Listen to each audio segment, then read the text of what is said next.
Siklus karbon. Karbon merupakan salah satu unsur yang ada di alam. Terciptanya karbon juga dikarenakan suatu deretan siklus yang terjadi. Karbon sangat mempengaruhi kelangsungan hidup manusia dan organisme lainnya yang ada di bumi. Berikut akan dijelaskan tentang siklus karbon. Siklus karbon merupakan sebuah proses pergerakan karbon dari satu wilayah ke wilayah lainnya. Karbon mempunyai peranan penting bagi kehidupan ekosistem di bumi. Selain itu, semua makhluk hidup juga pasti punya kandungan karbon. Karbon ini bisa dihasilkan melalui beberapa proses alami serta buatan manusia.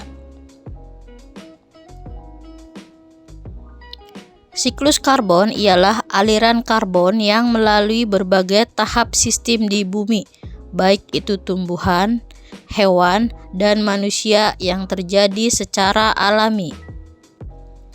Siklus karbon diawali dari karbon yang ada di atmosfer mengalami pergerakan dan akan berpindah melalui tumbuhan, konsumen, dan organisme pengurai. Lalu, karbon akan kembali ke atmosfer.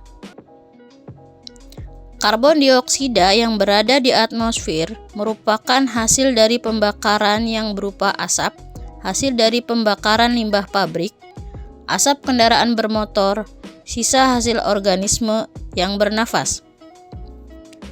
CO2 diserap oleh tumbuhan sebagai bahan baku untuk proses fotosintesis. Dari hasil fotosintesis, tumbuhan akan menghasilkan oksigen. Konsumen primer kemudian akan menghirup oksigen yang dihasilkan oleh tumbuhan dari hasil fotosintesis tersebut untuk proses respirasi. Konsumen primer melakukan respirasi dan menghasilkan CO2, kemudian akan diserap kembali oleh tanaman untuk melakukan proses fotosintesis. Konsumen tingkat tinggi juga akan menghasilkan CO2 atau karbon dioksida dan diserap kembali oleh tanaman sebagai bahan baku untuk proses fotosintesis. Baik konsumen primer hingga konsumen tingkat tinggi kemudian akan mati dan diuraikan oleh detritivore. Proses penguraian ini akan menghasilkan karbon dioksida. Kemudian, karbon dioksida akan diserap kembali oleh tumbuhan dan proses tersebut akan berlangsung secara terus-menerus dan berulang-ulang. Untuk lebih jelasnya, dapat dilihat dalam bagan berikut ini. Setiap makhluk hidup yang bernafas akan melepaskan senyawa hasil dari pembuangan sisa respirasi. Hasil tersebut berupa CO2. Selain dari makhluk hidup, di atmosfer, karbon dioksida terdapat dalam jumlah kurang lebih sekitar 0,03%.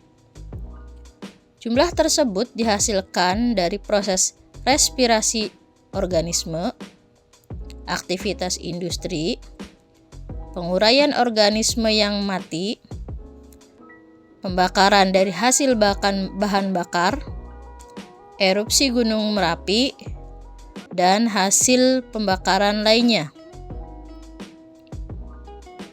Selain dari proses tersebut, CO2 dihasilkan dari proses dekomposisi organisme yang sudah mati. Tumbuhan akan memanfaatkan karbon dioksida yang berada di udara sebagai bahan baku untuk melakukan proses fotosintesis.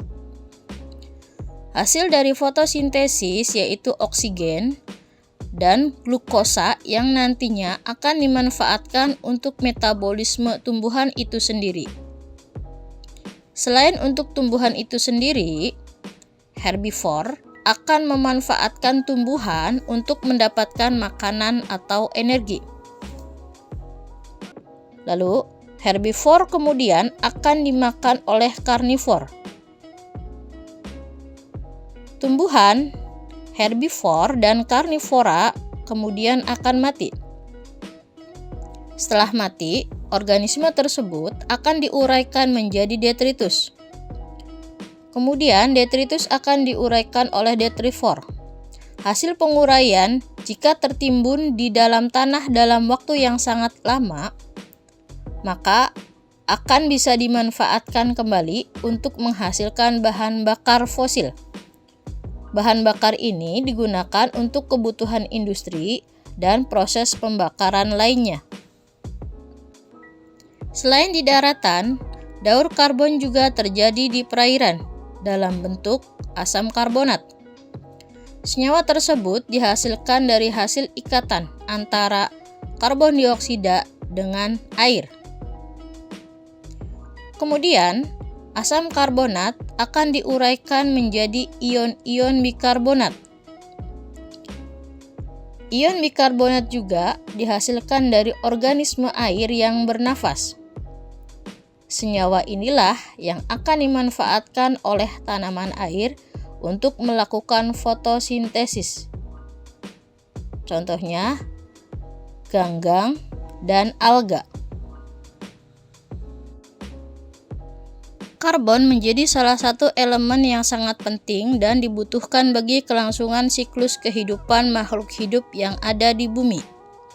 Maka dari itu, kita harus selalu menjaga alam ini agar siklus karbon tetap terus berjalan dan tidak mengalami kendala yang serius, sehingga bumi kita akan terus terjaga.